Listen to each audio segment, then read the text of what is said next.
વડોદરાની MS યુનિવર્સિટીની commerce ફેકલ્ટીમાં આજે નવા શૈક્ષણિક વર્ષ માટે પ્રવેશ પ્રક્રિયાની શરૂઆત થઈ હતી. જો કે પ્રવેશ પ્રક્રિયા દરમિયાન વિદ્યાર્થી નેતાઓ અને ફેકલ્ટી તંત્ર વચ્ચે વિવાદ સર્જાતા મામલો ચર્ચાનો વિષય બન્યો છે.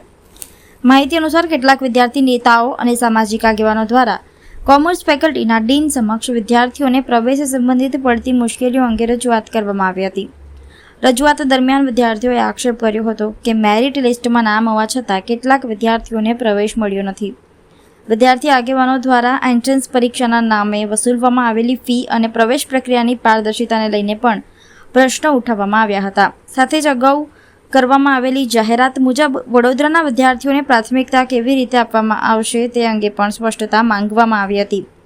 રજૂઆત દરમિયાન વાતાવરણ ગરમાતા કોમર્સ ફેકલ્ટીના ડીન દ્વારા પોલીસને બોલાવવામાં આવી હતી. ઘટનાના પગલે થોડા સમય માટે તંગદિલીનો માહોલ સર્જાયો હતો. તો બીજી તરફ કોમર્સ ફેકલ્ટીના ડીને જણાવ્યું હતું કે રજૂઆત કરવા આવેલા કેટલાક લોકો ફેકલ્ટીના વિદ્યાર્થીઓ જ નહોતા અને તેઓ વિદ્યાર્થીઓને ગેરમાર્ગે દોરી રહ્યા હતા. આ કારણસર કાયદો અને વ્યવસ્થા જળવાઈ રહે તે માટે પોલીસની મદદ લેવામાં આવી હતી. હાલ સમગ્ર મામલે વિદ્યાર્થી આગેવાનો અને ફેકલ્ટી તંત્ર વચ્ચે મતભેદ જોવા મળી રહ્યા છે. ત્યારે પ્રવેશ પ્રક્રિયાને લઈને વિદ્યાર્થીઓમાં પણ અનેક પ્રશ્નો ઊભા થયા છે.